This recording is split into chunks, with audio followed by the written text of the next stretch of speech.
आपने pregnancy test किया, urine test किया, पॉजिटिव आ गया, ब्लड टेस्ट किया, एससीजी के लिए पॉजिटिव आ गया, हमल की तमाम अलामात, प्रेगनेंसी की सिम्टम्स भी आपको आ रही हैं। इट मीन्स कि हमल ठहर चुका है, इम्प्लांटेशन हो गई है।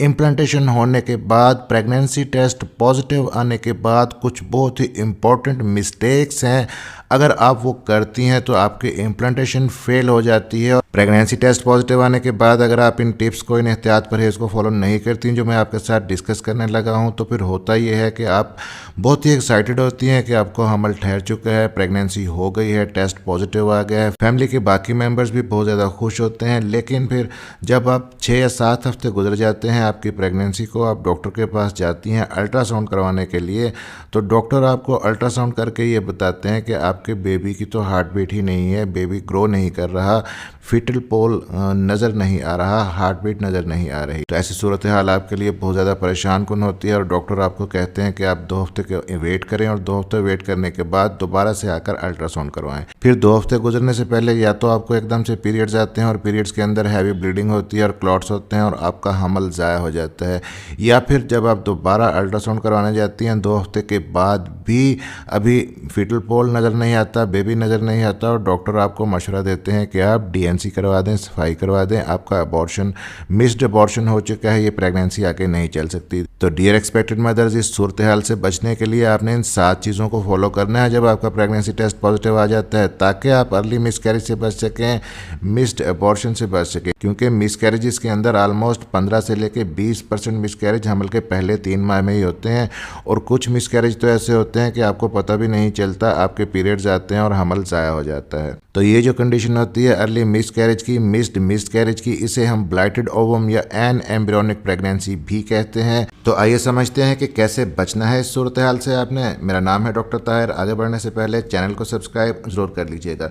तो सबसे पहला और इम्पॉर्टेंट टिप ये है कि जब आप प्रेगनेंसी कंसीव करने के लिए प्लान कर रही हैं, अगर आपको पहले इस तरह का कोई मसला हुआ है, पहले आपका मिसकैरेज हुआ है या आपको पहले ब्लाइटेड ओवम या आपके बच्चे की दिल की धड़कन नहीं हुई है, बच्चे की ग्रोथ रुक गई थी, ऐसा कोई मसला हुआ, उसके बाद आपकी डीएनसी हुई या डॉक्टर ने कुछ टैबलेट दी अंदर रखने के लिए, खाने के लिए, ताकि आपका ये हमल जो आगे ग्रो नहीं किया ज़ाया हो जाए, अगर आप इस फेज़ से गुजरी हैं तो उससे गुजरने के बाद एटलीस्ट आपको 3 मंथ तक वेट करना ज़रूरी होता है, 3 साइकिल तक, ताकि आपके यूट्रस की अंदर वाली जो लाइनिंग है वो हेल्दी हो जाए और आपके हार्मोन्स अपने सही लेवल पे आ जाएं। फिर आपको दोबारा प्रेगनेंसी कंसीव करने के लिए प्लान करना चाहिए। अब दूसरी जो इम्पोर्टेंट चीज़ है वो ये कि जैसे ही आपका प्रेगनेंसी टेस्ट पॉजिटिव आता है, आपको फ़ौरन से अपने डॉक्टर के पास अर्ली चेकअप के लिए लाजमी जाना चाहिए। क्योंकि बाज़ प्रेगनेंसीज ऐसी होती हैं जिन्हें शुरू में सपोर्टिंग मेडिसिन की ज़रूरत होती है, जैसे कि आप प्रेगनेंसी के सप्लीमेंट्स आपके डॉक्टर आपको लिख के दे सकते हैं या आपको हार्मोन्स की कुछ दवाइयाँ दी जा सकती हैं। क्योंकि जब आपका एम्ब्रियो यूट्रस के अंदर बच्चेदानी की दीवार के साथ जुड़ता है तब प्रेगनेंसी के हार्मोन प्रोजेस्टेरॉन जैसे है वो बनना शुरू हो जाते हैं। अगर आपके अंदर प्रोजेस्टेरॉन हार्मोन सही तरीके से नहीं बन रहा तो आपका बेबी भी सही तरीके से डेवलप नहीं होगा वहाँ पर और आपके बेबी की ग्रोथ रुक जाएगी। तो ऐसी सूरत में डॉक्टर्स आपको प्रोजेस्टेरॉन के इंजेक्शंस जैसे कि ग्रेविपिनॉन इंजेक्शन है वो आपको सजेस्ट कर सकते हैं। तो अर्ली चेकअप अपने डॉक्टर के साथ बहुत ही ज़रूरी है प्रेगनेंसी टेस्ट पॉजिटिव आने के बाद। अब प्रेगनेंसी टेस्ट पॉजिटिव आने के बाद, इम्प्लांटेशन हो जाने के बाद जो थर्ड इंपॉर्टेंट चीज़ है, हर वीडियो में बहुत ज़्यादा फोकस करता हूँ इस पर, शायद आप इसको मामूली समझ के इग्नोर कर देती हूँ, लेकिन बहुत ही इंपॉर्टेंट है। फोलिक एसिड आपने लाजमी फोलिक एसिड की टैबलेट लेनी है, प्रेगनेंसी प्लान करने से पहले ही शुरू कर दें या आपको जैसे ही पता चलता है टेस्ट पॉजिटिव आ गया, फोलिक एसिड बगैर डॉक्टर के मशवरे से फ़ौरन ये शुरू कर सकती हैं। क्योंकि जब एग और स्पर्म आपके अंदर मिलता है, एम्ब्रियो बनता है, फिर बच्चेदानी की दीवार के साथ जुड़ता है, तो एम्ब्रियो के सेल्स शुरू में बहुत ही तेज़ी से बढ़ते हैं। सेल्स 1 से 2, 2 से 4, 4 से 8 ऐसे तेज़ी से बढ़ते हैं और सेल तेज़ी से बढ़ेंगे तभी बच्चे की ग्रोथ होगी, अदरवाइज़ बच्चे की ग्रोथ रुक जाएगी और अल्ट्रासाउंड के अंदर ग्रोथ नहीं आएगी। तो इस तेज़ी से बढ़ते हुए एम्ब्रियो के लिए फोलिक एसिड बहुत ज़रूरी होता है शुरू में, और आपकी डाइट में इतना फोलिक एसिड नहीं होता कि पूरा हो जाए, इसलिए फोलिक एसिड की टैबलेट लेना बहुत ही ज़रूरी होता है। अब नंबर 4 पे जो इम्पोर्टेंट चीज़ है, आपको जैसे ही पता चले कि आपका प्रेगनेंसी टेस्ट पॉजिटिव आ गया है तो अगर आप पहले एहतियात नहीं कर रहे तो अब करना शुरू कर दें। जंक फूड बिल्कुल ना खाएं, प्रोसेस्ड फूड ना लें, बाहर की चीज़ें खाना पीना बिल्कुल बंद कर दें। फ्रूट्स के अंदर कुछ खास किस्म के फ्रूट्स जैसे कि पपाया है, पपीता जिसे कहते हैं, पाइनएप्पल न लें। पाइनएप्पल के अंदर ब्रोमोलिन एक कंटेंट होता है जो कि आपके यूट्रस के अंदर कंट्रैक्शंस ला सकता है, जिसकी वजह से अर्ली मिसकैरेज हो सकता है। केला भी अर्ली प्रेगनेंसी में नहीं खाना चाहिए, उसके अंदर कुछ एलर्जेंस होते हैं। फिर कच्चे गोश्त से परहेज़ करें। रॉ एग आप बिल्कुल भी ना लें। गर्म चीज़ें बहुत ज़्यादा ना खाएं और प्रेगनेंसी टेस्ट पॉजिटिव आने के फ़ौरन बाद हाई मर्करी फ़िश ना लें, बल्कि फ़िश आप लें ही ना, क्योंकि आपको पता ही नहीं चलेगा कि हाई मर्करी कौन सी है या नहीं है। तो अर्ली प्रेगनेंसी में आप फ़िश को भी अवॉइड करें।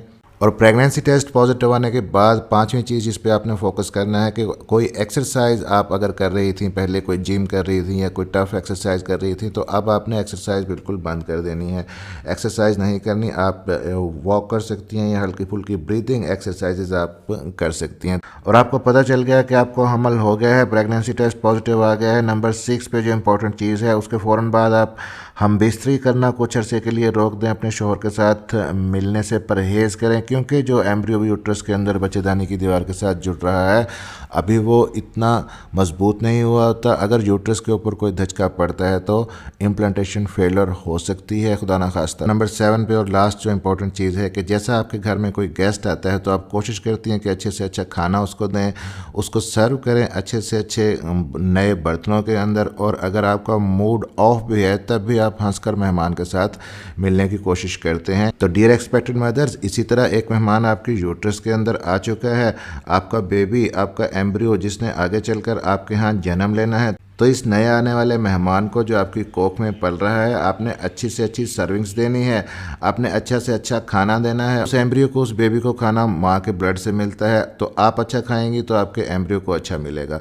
इसलिए iron, folic acid, vitamin D, vitamin C, B complex से भरपूर चीज़ें, सब्ज़ पत्ते वाली सब्जियाँ, फ्रूट्स, दूध और दही का ज़्यादा इस्तेमाल करें। और जिस तरह आप घर आने वाले मेहमान से हंस के कोशिश करती हैं बात करने की, तो इसी तरह इस नए आने वाले मेहमान के लिए भी अपने आप को खुश रखने की कोशिश करें, अपने लाइफ से स्ट्रेस को कम करने की कोशिश करें, क्योंकि आप स्ट्रेस फ्री रहेंगी और हैप्पी रहेंगी तो आपके हार्मोन्स के लेवल अच्छे रहेंगे और आपका बेबी अच्छे तरीके से ग्रो करेगा। और किसी किस्म की कोई अनहेल्दी चीज़ अगर आप यूज़ करती हैं, जैसा कि अल्कोहल है, स्मोकिंग है, ड्रग्स हैं, तो फ़ौरन से रोक दें। और एक और इम्पॉर्टेंट चीज़, जब भी आपको पता चलता है कि आपका प्रेगनेंसी टेस्ट पॉजिटिव आ गया है, तो अगर आप पहले से कोई मेडिसिन ले रही हैं किसी पहले से मौजूद बीमारी के लिए, अगर आप ब्लड प्रेशर की मेडिसिन खा रही हैं, शुगर की मेडिसिन ले रही हैं, या आपको एक्नी पिंपल्स का प्रॉब्लम है उसकी मेडिसिन खा रही हैं, या थायराइड की मेडिसिन ले रही हैं, तो प्रेगनेंसी टेस्ट पॉजिटिव आने के फ़ौरन बाद इन मेडिसिन को लेकर अपने डॉक्टर के पास जाएं, ताकि आपके डॉक्टर देखें कि इनमें से कोई मेडिसिन प्रेगनेंसी में अगर नुकसानदेह है तो आपको रिप्लेस करके दें, उसका अल्टरनेट कोई और मेडिसिन शुरू करवाएं।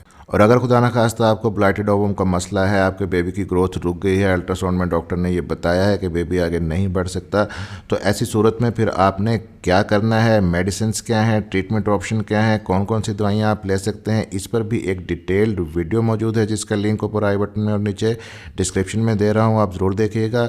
और चैनल को सब्सक्राइब ज़रूर कर लीजिएगा, क्योंकि इस चैनल पर प्रेगनेंसी से रिलेटेड बहुत ही हेल्पफुल वीडियोज़ आपके लिए मौजूद हैं। तो मिलते हैं अगली किसी वीडियो में, अपना ख्याल रखिएगा।